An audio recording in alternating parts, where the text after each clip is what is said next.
I finally played Children of Morta after so many people had recommended it to me. I had fun playing the game, and it has some nice gameplay elements, but a couple things rubbed me the wrong way.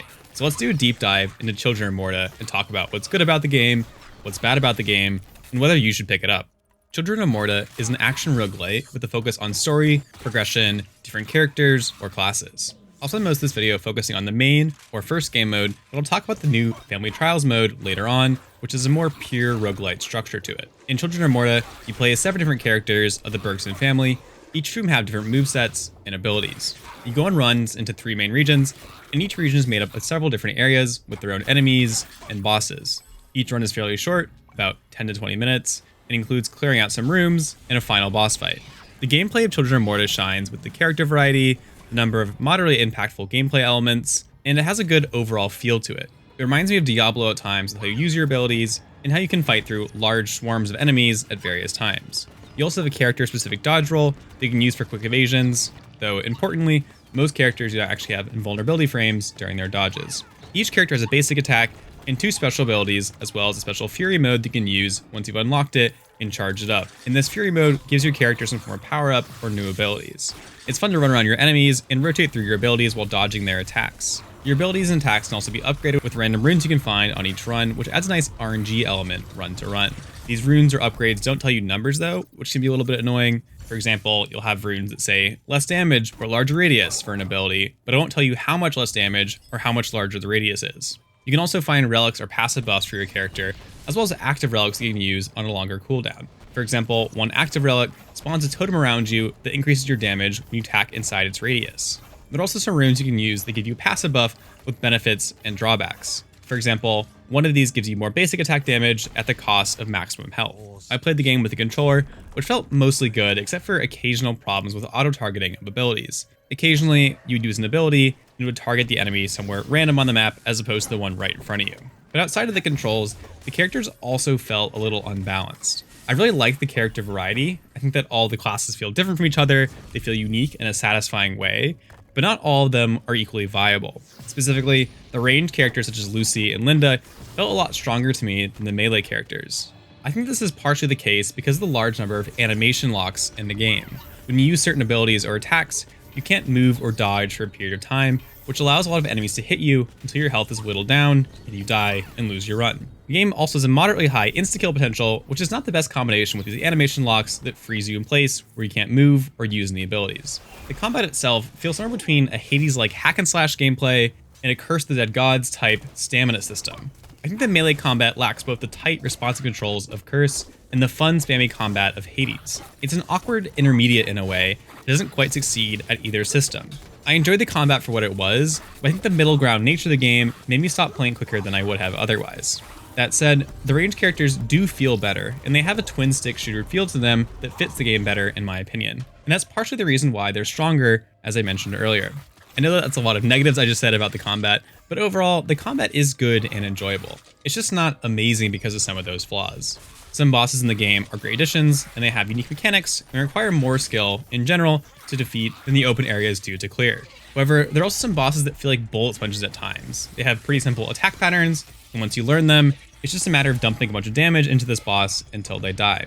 A lot of areas also have difficulty spikes at the boss, so you'll clear the area pretty easily, only to get stopped by the final boss once you get to them and don't know their moveset yet. The game also currently has local co-op, but there is online co-op coming in the next big update, whenever that is, for those that want that feature. I haven't actually had a chance to try this co-op yet, but I suspect that it might help with some of the class balance. Melee classes might be more viable if you have 2 players, but I'm not really certain about that. That's just speculation. Finally, a more minor complaint, but the game has a dense pixel art style, which, as a whole, I actually really enjoyed. But there are instances where the background can blend with important obstacles or object in the foreground. That is to say, there are times when I'll clip on walls that I didn't realize were there, which can cause me to get stuck and take damage or die, which, of course, is not very fun. Again, it's more minor and not that common, but it was often enough for me to feel like I needed to bring it up here and mention it.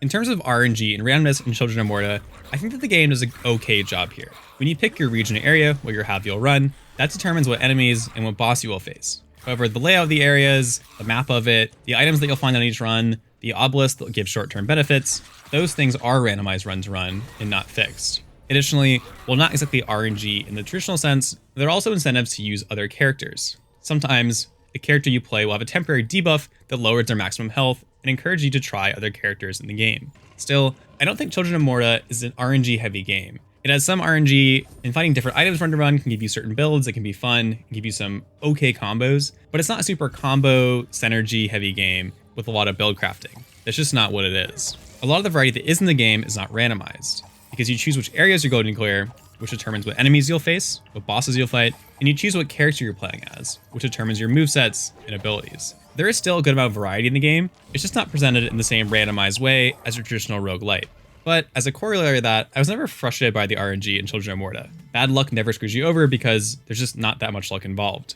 Also, a more minor complaint, but there are one or two enemy types that are just not fun to play against. Most of them are fine, and there's a decent amount of enemy variety as a whole, but enemies like the one that places random walls were just not fun for me. Now let's talk about the progression and replayability in Children of Morta, which is a very prominent element. Progression primarily takes the form of vertical progression in the game, but there is some horizontal progression as well. When you start a campaign, you have 2 different characters unlocked only, but as you play more, you progress the story, which gives you a total of 7 characters to play as. Each of whom have their own unique playstyles. Outside of that, the other main form of horizontal progression is unlocking new areas with new, harder enemy types. You also unlock new mechanics later on, such as the merchant or ability runes. Outside of that, the other forms of progression are all buffs where your character gets stronger across runs. There are count-wide buffs in the form of damage buffs, health increases, critical strike chance, etc. And each individual upgrade isn't that important, isn't that large, but collectively, they add up to very impactful power increases over time. Each character you can play as also has their own unique talent tree and level system. When you first unlock each character, you don't have access to all their abilities, so you have to level them up some to unlock all their abilities and get more passive effects as well. As a whole, I enjoyed the progression in Children of Morta, and the vertical progression didn't bother me because it rarely felt grindy. I think the unlocks and progression have good pacing, and never stalled out at one spot for too long. However, I was a little annoyed by the character leveling system.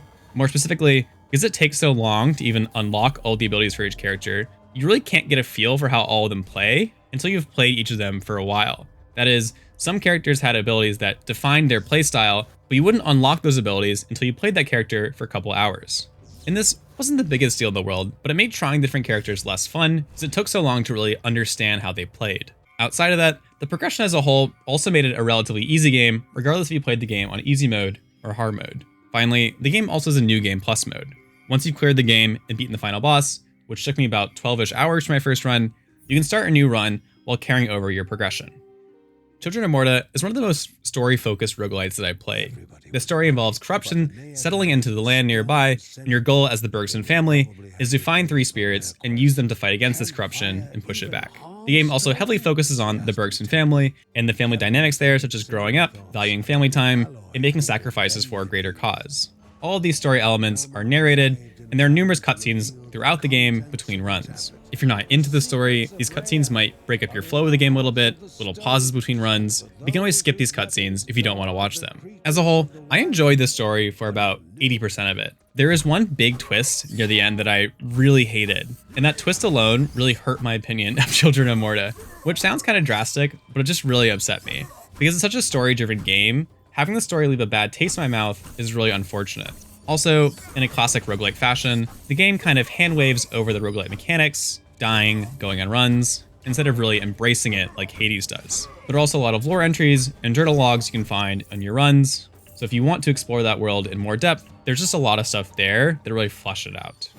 In addition to the main game mode that I've been talking about, there's a second Family Trials game mode. You do have to play some of the main game mode to unlock it, but you'll unlock this game mode fairly quickly regardless. In the Family Trials mode, the biggest change is that your cross-run progression is removed, or really greatly reduced, as there still is some minor cross-run progression. And the areas are also more randomized. Instead of going on runs with set areas and set enemies, each run will have randomized enemies in the same area across the different regions in the main game mode.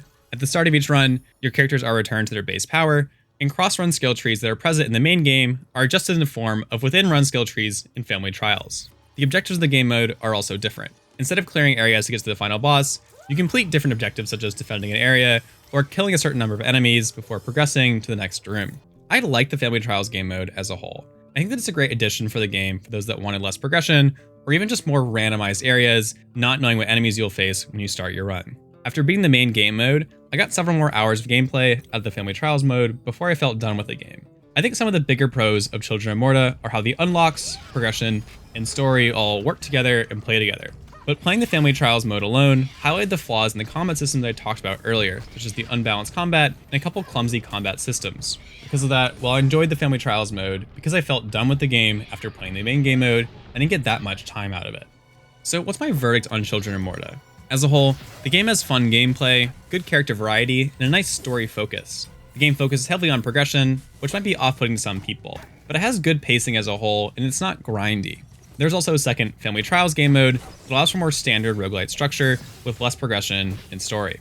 And the second game mode is a nice source of increased replayability to the game. However, clunkiness in the combat limited the replayability compared to some other action roguelites that I played, and the ending of the story kind of ruined for me what was otherwise a really enjoyable story.